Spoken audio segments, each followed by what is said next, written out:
Abajasi b'eggwanga lya South Africa nga bakola ku nteekateeka z'okuziika abajasi bannaabwe abafiiridde mu ggwanga erya Congo. South Africa yasindika abajasi abawerako ddala okuba nga tebayambako eggwanga lya Congo mu kulwanyisa abayeekera ba M23 so nga ate UN evuddeyo n'erumiriza Uganda okuba nga eyongerayo abajasi abalala mu ggwanga lya Congo era nga yategeezezza nti yayongeddeyo abajasi abawera ddala 1000 babeere nga ate beetaba mu lutalo Kakole omulungi atumbudde kansubira nti oli bulungi so nga ate ono muvubuka Sharif yavudde mu bulamu bw'ensi eno gwe nabutuusizzaako mu ggulire lyaffe eryasookedde ddala.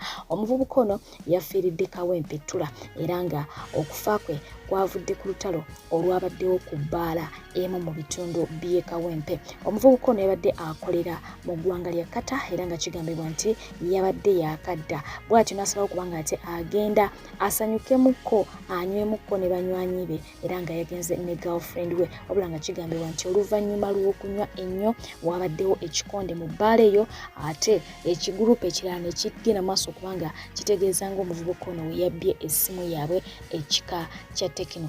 Embeera yaviiriddeko ekikonde okuba nga ate kinyuka. Omuwala kigambibwa nti we yalabye nga omwami we oba boyfriend we akubibwa we kusalawo okuba nga ate abaako asikaali yabadde nearby bano bamukwata mundu gwayita asobole okuba nga ate ataasa. Asikaali n'amutegeeza nti eyo nze si gyenkolera eyo si bizinensi yange so sirina bwe ngenda kuba nga ate nkola ki nkuyamba. First of all bamukuba bagamba nti abbye ki abbye essimu siyinza kuba nga nnyingiramu ezo ensonga. Oluvannyuma lw'okugaana omuwala ono kigambibwa nti yatandise okuba nga avuma asikaali oyo. Byenjogera bino byaliwo ku lunaku olw'Essande. Mu kuvuma asikaali yatandika okumuwemula ebigambo ebinene n'amulangira okuba nga akola omulimu ogwa layisi afuna omusaala omutono ate nga bbaawe gw'atayagala kutaasa mugagga dooni afunira mu ddoola.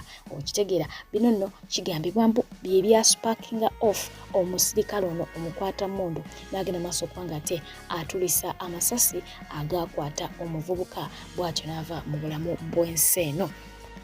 Ate abakozi ba ministry y'ebyensimbi awerako ddala 7 ekitimba kibayodde bwe batyo ne batwalibwa ku poliisi bannyonnyole ku bigambibwa nti balina kye bamanyi ku buwumbi bwa siringi 6 ezabbibwa okuva mu banka enkulu gye buvuddeko.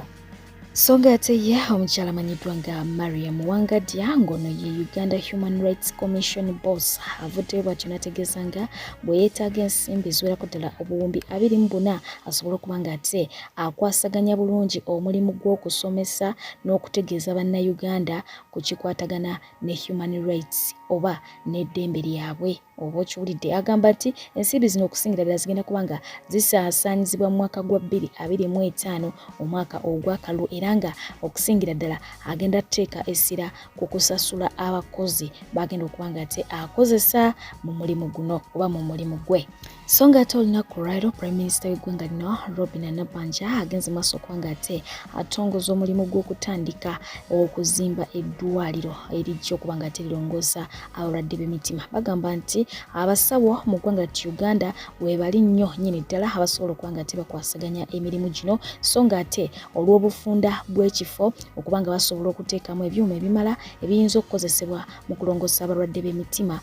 Bannayuganda abasinga bawalirizibwa okuba nga basindikibwa emitala w'amayanja basobole okuba nga ate bajjanjabibwa so ne ku ensonga eyo bageze maaso okuba nga ate basimbulawo enkola ey'okuzimba eddwaliro eddene obulungi era nga bw'olengera mu kifaananyi eyo ye pulaani y'eddwaliro eryo. Bategeezezza nti lino lyakusaasaanyizibwako obuwumbi bw'ensimbi obuwerako ddala 2+ we linaggweera. So nga ate ye omugagga amanyiddwa nga Elon Musk ng'ono nno ye nannyini mukutu ogwa X oba giyite Twitter agenze maaso okuba nga ate aripostinga interview y'omukyala amanyiddwa nga Janice Nkanja omunnayuganda ono yabaddeko ku Fox News era nga yagenze maaso okuba nga ate ayogera ku nsonga za USAID era ng'alaga nti yabadde musanyufu okuba nti America yakatinze off obuyambi bwegaba mu mawanga ga Africa naddala Uganda era n'atuuka ne ku point eyebuza bannayuganda kiki baagala nti kubanga bannayuganda abasinga babadde nga bagamba tulwane nnyo oba abaddugavu abasinga babadde nga bagamba nti tulwane nnyo tuleme kubanga ate tufugibwa amawanga g'abacerupe. Kakati omukisa guzze nga tewali wadde okukaka omukulu Trump agenze maaso kubanga ate akatinga obuyambi bwabadde awa amawanga ga Africa ate abannansi abamu abo bannayuganda abamu bavuddeyo bakomplaininga bagamba nti ate bannange wololo walala lwaki kiri bwe kityo ate nga mbadde mugamba nti mwakowa kibayita colonialism. Wabula ono yagenze maaso kubanga ate agamba nti Trump kyeyakoze kirungi nnyo nnyini ddala lwa nsonga nti ensimbi ezo zabadde avujjirira mu mawanga ga Africa. Abakulembeze ba Africa abasinga obungi bajjula omulugubu ensimbi ezo tebazikozesa ekyo kibalina okubanga ate bakola olw'ensonga nti bafumba ekitegera kye bayita enguzi okitegeera. So yakkiriza nti wadde ssente ezo zigenze abantu ba bulijjo baba wansi tebagenda getting affected as such kubanga zino ensimbi zibadde ziriibwanga bantu ba ku top oba okitegeera. Era n'agamba nti kakati kabagezeeko kubanga bafikisinga ebizibu byabwe mu ssente ezaabwe wansi eno. Ono agoyinze viral olw'ebigambo bye. Oluvannyuma lw'omukulembeze w'eggwanga ly'Amerika Donald Trump okubanga ate alangira nga bwagenda okuteeka ekkomo ku kugaba oba kusapulayinga eddagala ly'ontisa akawuka ka mukenenya okumala ennaku eziwerako ddala 9 mu mawanga agamu nga mwe muli n'eggwanga erya Uganda. Ye munnakatema amanyiddwa nga Tata Kimbowa yavuddeyo bw'atyo n'agenda mu maaso okubanga ate ayisaamu ku ggaali mu basabo ba wano nti ebbanga lye bamaze nga balaba eddagala eryo nga baliyina tebalina kye baakoppawo kuba nti mukadde kano abantu beeraliikirivu tebagenda funa ddagala tebasobola kubanga baakoppa ne batandika okubanga balyekolera. Nabadde nnyigidde Trump awo kubanga yagaddewo eddagala lyaffe abasiriimu naye ne ŋŋamba kaaliggalewo kubanga bano abasayansa be tusomesa kuva mwaka ki abamakiisiyani simanyi babayologi simanyi eddagala lyabalema okoppa ebbanga etumiridde eddagala lya siriimu ero ARV lyabalema okoppako kopi. Ye sayansi gwe musoma akola mulimu mutikira bano abasawo simanyi abamedico simanyi abaki empeke ya ARV yabalema okoppa mmwe ebbanga empeke etumiridde empeke yabalema okoppako kopi. Mulabalo tole mukolayo munywa bunywi kulola idizibeerayo abasayansa abaana bayise bulungi sayansi eziguno omwaka sayansi atugasizzaaki temukola yadde akabiriiti temumanyi bakola nayisi temukola gaali temufulumya mmotoka temulina bizungirizi temufulumya masaati abasayansa mutugasizzaaki nga ARV balemye okoppa paka omusajja wagigadde. Byebyo nno ebiri eruuyi eyo naye ng'ate bo bannayuganda abamu bavuddeyo ne balaga obwennyamivu ku nsonga y'embeera oluguudo lw'eggaali y'omukka gye lulimu wali eri ku mugga Nile ng'oluguudo luno lugendera ddala paka ePakwach wabula ng'ate lweraliikiriza okukamala ekitadde obulamu bwabo abayinza okuba ng'ate balukozesa mu matiga.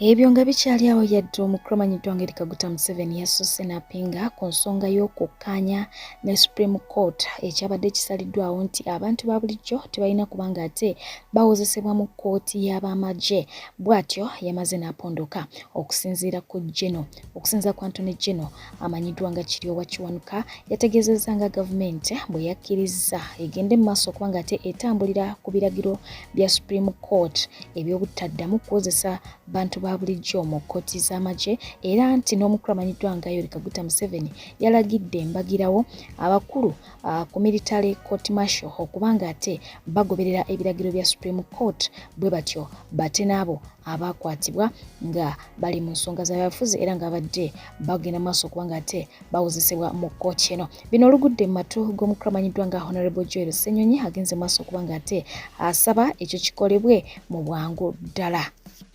Muna NUP amanyiddwa nga Kulia Soul Ziwa bw'atyo yagenze maaso okubanga ate addayo olunaku olwaleero ku kitebe kya NUP n'atwala empapula ez'obuyigirize era abakulu bwe batyo ne bakkiriza wadde ng'olunaku olw'eggulo basoose kugaana. Ono nno yeegasse ku Alex Luswa Luwemba na Lukoola Luyimbaazi Ssolo okuba nga ate beegatta ku mukulu amanyiddwa nga Wumalu Magala basobole okuttunka mu kuvuganya ani anaagenda mu maaso okuba nga ate abakwatira kaadi ate olwo nno ye anaabayiseemu avuganye n'ab'ebibiina ebirala.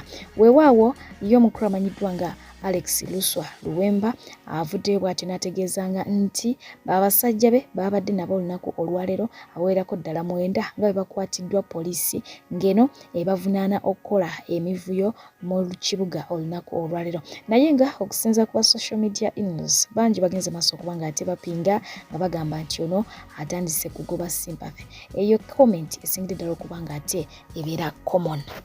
Ebyo byonna nga biri bityo ye pulezidenti w'ekibiina kino Robert Kyagulanyi Ssentamu agenze maaso okuba nga ate ategeezanga bwe bagenda okukola okugezesebwa ku bantu bano era nga bajja kukikola mu lujjudde olwo nno wamma basobole okuba nga ate balonda omuntu anaabakiikirira ng'ensi yonna eraba era nga bano bategeezezza nti bagenda kukiisa mu debate. N'ebirala bwe bityo bibakubuuza akati 10 marks waliwo mu marks za 5 waliwo 10 marks ze bakuwa on account of articulation wenyonyodde kootya n'ebirala bwe bityo kakati ezo 10 marks president yagambye baleme obikolereyo mu kakiiko tukole debate ensi yonna yonna ng'eri wano erabe era basebo ne banyabo ku lunaku olwokutaano this week we shall have a debate of all these candidates here. Songa ate ye omukulu amanyiddwa nga Khalifa Aganaga Mukiibi Sadat avuddeyo bw'atyo n'ategeeza nga ye bw'agenda okugira ku kkaadi ya FDC asobole okuba nga ate naye yeesimbawo mu kifo ky'okujjuza omubaka wa Kawempe North. Songa ate bo bannansi abamu bambalidde abamu ku abo abali mu kujja okwesimbawo ng'era batandise dda omulimu gw'okubasaba akalulu. Babategeezezza nti singa banaava ku mulamwa bajja kubalaba kimafiya. Tujja kutaagula si myaka 5 totalijja kugamba nti tulina emyaka nja kusakwata amatayi ne bonobo inaki singana bakoze eki singana bakukirira salamiti ntuyanyenga bondaba singa banakuwa kadi NUP nokola ebyabaagala ebya 5 mpuuga wano wennyini woyimidde bwe ndikusangawo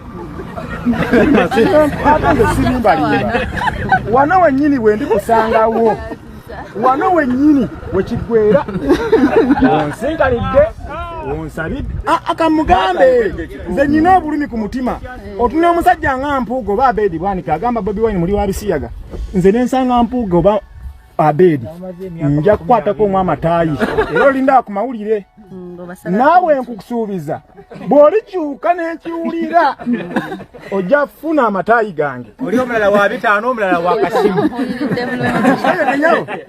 ojja kuwa akalulu naye bw'onaakyuka wakasabidde ofudde ate banayinza eseera Oluvannyuma lwa konsati y'omukulu amanyiddwa nga APAS ng'ewedde omukulu amanyiddwa nga Lili Puzzle yavuddeyo n'atuuma nnyo okuba nti APAS yakola akatambi ng'agamba nti talinnyayo yayogedde bingi awo naye nga ye omukulu amanyiddwa nga APAS yavuddeyo kusiima omukulu amanyiddwa nga Robert Kyagulanyi Ssentamu muyite Bobi Wine olwa inspiration gye yateeka mu bulamu bwe bwe kituuka ku music era ng'agamba nti he was greatly inspired by Bobi Wine. Bobi Wine ye hero wange nze sikiwa nti nandikoze music nga bwe mukola singa saafollowinga Bobi because Bobi nali mwagala nnyo engeri gy'atambula eswaga lye Firebase nga njagala nga ndi wa Firebase nnyo as a fan oba okitegeera nga nkula nga ndi muto so oyo okujja mu show yange bambi kyabadde kirungi just omulaba nga mentor wange oba okitegeera kozi nze mulaba nga mentor wange nyiza obutamulaba nga politician oba okitegeera kozi biri byabadde bya music oba okitegeera bwe tunayogera ku bya politics nange maasobola okubyogerako mu eyo but oli yabadde strictly music so Bad Bobi Wine yabaddeyo ku show yanyumiddwa yabaddewo nansupportinga yaguze table n'atuula n'emikwano gye bajja ne balaba show so for me nsobola gamba mbu ate tewamwogeddeko omanyi abantu abasinga ayagala omuntu amubeereko show yonna okitegeera amweyogerezeeko abantu bamukubira enduulu. Nze sinoonya nduulu mbu lwakuba njogedde ku Bobi Wine. Oba okitegeera. Manyi wengwa ku ye, manyi bwe mwagala, oba okitegeera, manyi bwe mu appreciatinga, tekyetaagisa mulwako because remember audience yazze kulaba gwe ng'oyimba. Bw'ate katodde mu bintu by'okubeera awo ng'oli mu kuwaana muntu mu kifo ky'okuyimba. Olina omwogerako, olina omu-acknowledginga kozi omulabye ayingidde mu kitundu, but then olina okukola omulimu kozi naye yazze kulaba ng'ogukola.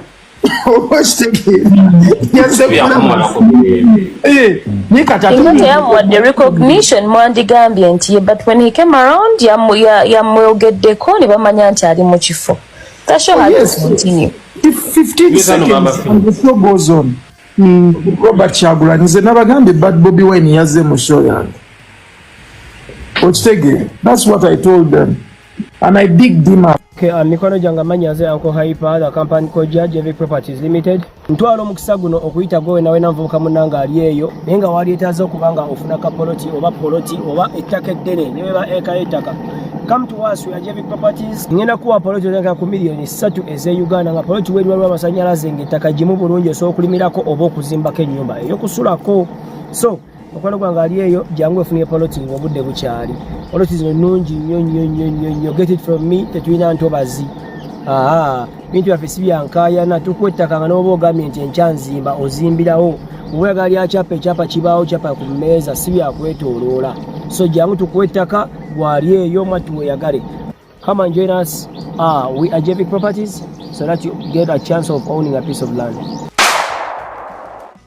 Oluvannyuma lw'okulabikako ne Alien Skin omukulamanyiddwa nga Fake Gaza avuddeyo okubanga ate yeewozaako. Jjukira nti ono abamu babadde bamusuubira okubeera foot soldier olw'ebyo bye bazze nga bamulaba akola, so era nga bakimanyi bulungi nnyo nti ye ne Alien tebalina nkolagana oba oliawo, naye nga byababuseko oluvannyuma lw'okubulaba nga akirinze ne Alien Skin wabula ate yavuddeyo okubanga ate annyonnyola. Alien talina buzibu nabagamba kubadda mbagamba jasi ensobizi bawate omuntu ne president yabagamba omuntu yetaaga kuwa second chance, omuntu akola ensobi ningira yetaaga kuwona omusomo nakyo baa ne komera bali kutelikuta birawo oneeterezaamu. Toli taano wange yalina taano wange atananayiba mumanyiko bingi gwe tamumanyiko n'abantu abamuli ku kidabamu nga tebabimanyi si kumwati second chance just obozemo okulawo nkwatagana naye olaba bayetereza mboy nga president waffe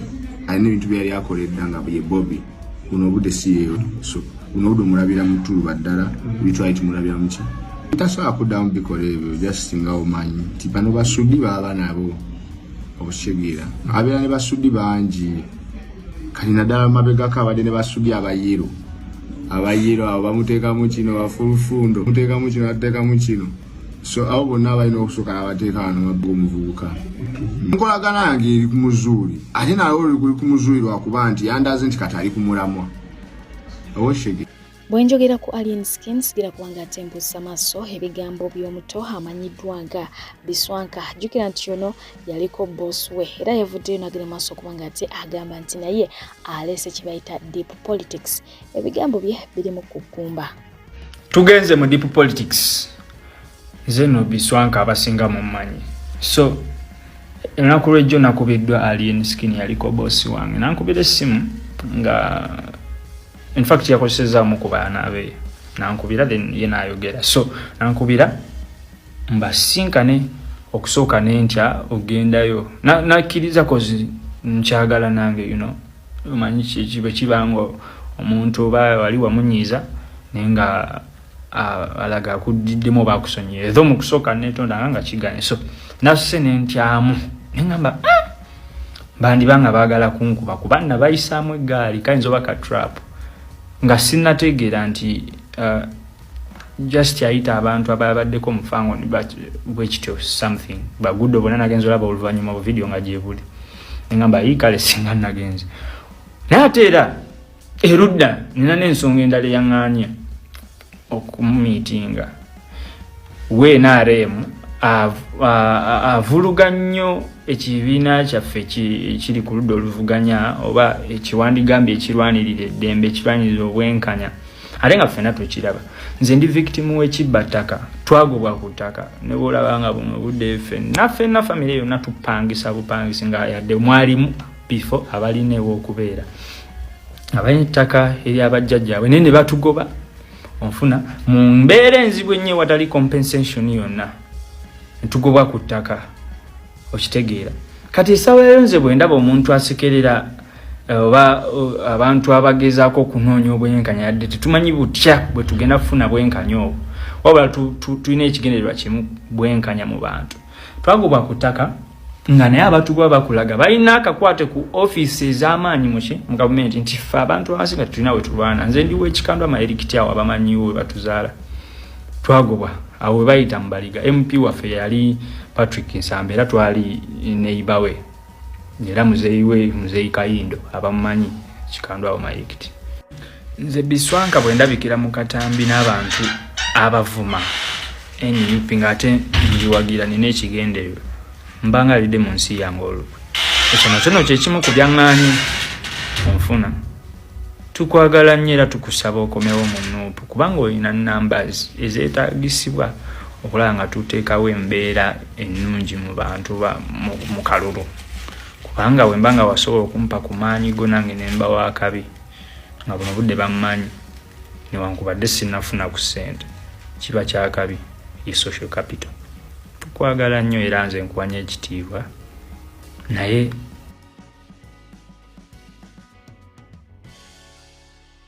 nze bwe ndabikira mu katambi n'omuwagizi we NRM ate atakoma kukuwagira NRM wabula n'asekeetera wamu n'okuvoola bannankyukakyuka mbanga alidde mu nsi yange olukwe. So obubaka bwange nno buli bumu tukusaba okomewo mu NUP kuba bawe n'abangi bakukkirizaamu nga nze omu ku boola wampa amaanyi n'enfuuka wakabi mu Uganda nga nange bammanyi sifuddeeyo bantu kyabammanyi kaaki oba bantu kikaaki nenge by'ensonga yange. Waliwo ekigenda mu maaso kyakulabisa abantu bawagira NUP kuba nafuya olabikire mu butambi n'abantu abawagira NRM. Oyo yalya onfuna bintu bwe bita. Watch out. Nkomawo part 2. Omukulu amanyiddwa nga Otis yavuddeyo n'abako obubaka bwe yaweereza omukyala amanyiddwa nga Lydia Jasmine. Yamugambye nti ayimbye era ayimbye bulungi, akoze fan base, alina abagoberezi bangi abamwegomba n'abamwagala naye abulamu ekintu kimu kyokka kwe kufuna omusajja amuwase. Bw'ati bwe yamutegeezezza n'amugamba nti era waba wakufumbirwa yeetaaga omusajja Omuganda ayinza okumufugamuko kubanga okusinziira ku life gy'alimu bw'atafuna musajja anaamufugamuko tajja kutereera mu line. So omusajja Omuganda yajja okubanga ate amusobola. Ekyo kinaba kiwedde yeetaaga azaaleyo ku baana abalungi 5 bwe bati. N'amugamba nti ekyokufuna omubeezi alina okukikola kati ng'akyalina abamwegomba bangi era ng'akyali mu myaka egisikiriza kubanga tajja kubeera bw'ati lubeerera. Ye bw'atyo bwe yamutegeezezza nti ensowera ekwagala yekola ki yeekugwa ku bbwa mbufuuze bw'aba afunye amutegula akkiriza ateguke aveewo alime kulinda ate kuyitako. Oba okitegeera naga nti guno omwezi gwa laavu so asazeewo amugambe afune omubeezi nga bukyali tayagala kudda ate mu kunyiga biwundu. So ng'ate y'omuyimbi amanyiddwa nga Gloria Buge bw'ati yavuddeyo n'agenda maaso okubanga ate yeetendereza nga bw'ayimba ennyimba ezitagenda kufa, ennyimba ezigenda okuwangaala nti ye ne bw'ali baavuddewo zirisigala zivugira mu matu gammwe. Ate nga ye omukulu amanyiddwa nga Raina akalulu kamuwuuba. Bw'atyo yagenze n'akola ku Umura era nga endabika ye yakyuse. So ng'ate y'omukyala amanyiddwa nga Maureen Nantume yavuddeyo n'abagamba muli ready kino mukirindiridde okumala ebbanga naye nga bw'atyo yagenze maaso okubanga bategeeza nti konsati ye ejja kubeerayo nga 21 Novemba. Ekifo tanaba kubanga ate akitugamba. Omubaka amanyiddwa nga Evelyn Anite yavuddeyo n'atugamba nti ayagala nnyo omwami we era lwamutunira bw'ati omutima ne gumukuba we papapa olwo nno n'ayoyezaawo ekitanda bamufwenke. Yagamba nti nga tazise okwogera ku Love ayinza obutamala naye nga yatubuulidde n'atugamba nti ekyama ekisobola okukuuma omuntu nga mulamu ate nga musanyufu kwe kufuna omusajja oba omukyalo yasobola okubanga ate amutuusa ku ntikko mu nsonga zaki z'omu kisenge. Awo buli kimu kitambula talatibu oyo bw'obanga okola ki omulina bulungi nnyo ng'akwagala ate nga naawe omwagala gabbote balansinga oba okitegeera. Oluvannyuma lw'okulaba ku bifaananyi by'omukulu amanyiddwa nga Justin Bieber, omukulu amanyiddwa nga Eddie Kenzo bw'ati yavuddeyo n'agenda maaso okuba nga ate ayogera ku mbeera ya depression mu bayimbi ng'agamba nti eno yeerisa nkuuli, abayimbi bastrugglinga ekibaviiramu okuba nga ate bafuna mental health issues. Bano bafuna pressure olwa fame oba okitegeera, bafuna pressure okuva ku media, ono amwogerako kino oli amwogerako kiri, babeera ne pressure okuva mu tours ze bakola, alina okubeera wano ate mukadde ke kamu alina okubeera eri. So agamba nti ebintu bingi ebibaviirako okubanga balwala mu bwongo. So akkiriza nti Justin Bieber kirabika nga kyayitamu. Ate nga ye omukyala amanyiddwa nga Zari Zinda yavuddeyo n'agamba nti omuntu omu yamubuuzizza marital status ye mufumbo oba si mufumbo, nti yamuzzeemu kimu nti ye ali single akuza mwana we. Oli n'amugamba nti abeera awulira ng'ali confused n'ebintu bye tabitegeera kubanga leero batugamba mufumbo ne Vixen beeyagala blabla ate kati agamba ali single. So bangi yebalesaawo. Ate nga ye omukyala amanyiddwa nga Makake yavuddeyo n'atugamba nti ali ku lugendo lw'okusala omugejjo, kyali kisusse kati yakafiirwayo kilo 22. Yatugambye nti si byangu naye agenda akikwasaganya mpolampola nange nzija. Oluvannyuma lw'omukunja atasera okuvaayo n'akola akatambi ku mbeera gy'ayitamu era ng'ono alumiriza omukyala amanyiddwa nga Halima Namakula okubanga ate yali emabega w'embeera gy'ayitamu. Omukyala amanyiddwa nga Bad Black avuddeyo n'amuwandiikira n'amugamba nti mukwano, Halima Namakula bw'abanga alemererwa okuloga Eddie Kenzo ayagale Rema. Eddie Kenzo n'asuula Rema mu nnyumba okumala emyaka 3 kati awo bw'ogamba nti yakuloga mba sikutegeera. N'amugamba mukwano, lukazambwa gende mulago ofune obujjanjabi, guno omulembe gwe tulimu sigwe guli ogwaffira ebbongo le lutaaya nti eddagala tiwaali. Namugamba nti eddagala weeriri genda bakukebera obulwadde oba obulina tandika eddagala nalyabwereere. Namugamba bw'obanga tolina obwo bulwadde bw'olina ebirwadde byo birala era sitiiru amalwaliro weegali bajja kujjanjaba naye vamu ebyowooza nti bakuloga. Namugamba okyalina omukisa ojja kuwona ate okomewo ku midiya ofa pakula ekintu kyonga wali okola ki wali okikola. Meanwhile, guno gwe mwezi omulungi Namugambe Annette gwe yazaalibwamu era nga omukyala amanyiddwa nga Vanessa agamba nti akwagala ebitenkanika. Mwasinkana mu mwaka gwa 2021 Desemba bwe mwali mugenda emitala w'amayanja okukola ki okunoonya ensimbi ku nnyonyi. Awo omukwano we gwava n'okutuusa kati ng'era mulinga abafuuka abooluganda. Agamba nti mweyigiddeko ebintu bingi, alina byakuyigiddeko nawe byomuyigiddeko. So agamba nti ekipenzi ekyo za mukwano tozikiza wadde oluusi mufunamu obutakkaanya naye ebyo bibeerawo bya bulijjo. Mufuna engeri gye mukola ki gye mubisootinga ate ne musigala nga muli ku peegi y'emu. N'olw'ensonga eyo agamba nti akwagaliza amazaalibwa amalungi era asaba osigale nga oli kyapiriwe emyaka gyonna lubeerera. Happy birthday. Bulambalamba ngenda kuba nga ate mbasibuza ow'emyaka 16 eyavuddeyo kuba nga ate anoonya ku bakadde be. Yes, nga womanyi nti omwoyo gukola ki guluma ebiseera ebisinga. Abantu bangi batambulira mu mbeera efaananako bweti naye nga teweerabira nti Sheikh Ashraf agala kuba nga akusomereddwa. In case of any need, don't hesitate to make a call oba ka WhatsApp message ajja kuba nga ate akafuna bulambalamba wona woli abeera nga ate akwanukula era n'akukolako nga boba wetaze okuweereza mbadde PJ n'enkujukiza nti airport pickup ekyakolera ddala nawe yetaze okusurprisinga abalungi bo. Valentine is coming. Where is your boyfriend? Where is your girlfriend? Where is your husband? Where is your wife? Anyways, ayinza obutabeerawo cause ebintu bya relationship tebiba byangu, si musango. Mubeere bulungi ate kuumira mpeera bankuumire mweraba.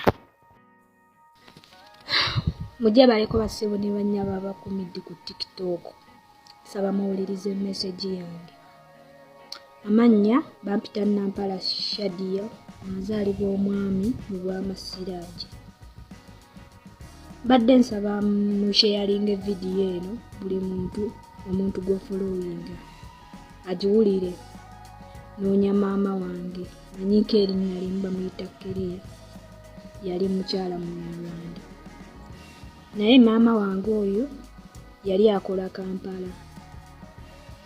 Kampala gye basisinkana ne taata wange n'afuna olubuto n'addayo mu bazadde be n'azaala tegeerekeka bwe yanzaala bazadde be ne bamugamba andeeterwa taata wange kuba yali akyasoma addeyo asome yandeeterwa taata wange yali yawasa omukazi omulala gwe sitajja kwatiikiriza mannya. Maama wange we yakuba essimu ng'akubira taata wange mukyala we gwe yali yawasa ye yagikwata n'amugamba maama wange n'agamba omukyala taata Shadi yali atya. Omukyala n'amuddamu nti gamba taata mugenzi omwana we yafa dda. Naye wona sharinga vidiyo eno netuuka kwa mumanyi oba netuuka ku ye kennyini mugambe bye bakugamba bifanga nkyaliyo ndi mulamu. Era taata wange yaŋŋamba n'okuŋŋamba nti erinnya Shadia ye yali ntuuma. Ndi mwana muwala n'emyaka 16. Nina obulumi bungi nnyo kuba eno 2025 mbadde nina genda mu siniya 2. Obulumi bwe nnina sisoma tudde waka sikyasoma. Taata wange mbeera wa jjajja wange azaala taata wange kubanga jjajja wange we yawulira ekyo ekigambo ne kimunyiiza nanjijayo nga ndi wa mwaka gumu. Okuva olwo taata wange yamperera okuva nasale mpaka P7. Kati ate taata wange ne bakyankalana ne jjajja. Ate taata wange nange n'avaako okumpeerera n'agamba takyanteeka kuwadde n'11. Era oba oyina obuyambi obanga gw'amanyi maama wange kusaba kuba ku 0752812108. Nkusaba bambi nkwegayiridde anasharinga vidiyo eno. Saba Allah kuba nze ndi musiraamu akumire bazadde bo bombi babiri akuwe emmaali ongere ssente mu bizinensi yo atalina bizinensi akuwa omulimu. Saba Allah agenda okusharinga vidiyo eno amukuumire bazadde be balina maama amukuume balina taata amukuume. Nimbadde mbasaba nga mbegayiridde. Omukyala yambika siri musanyufu gy'oli ate siri munyiivu gy'oli ate kyewakola tekyaliyo ate ng'oli mukyala okeera enkya n'ogenda muleeba naawe abawo bali babika naawe bali kubika. Nakunyiigira era vidiyo eno weeri kutuukako nakunyiigira beera eyo ng'okimanyi ndi munyiivu siri musanyufu ndi mumaziga meereere kubanga maama wange bukyanga mbeera ku nsi simulabanga nako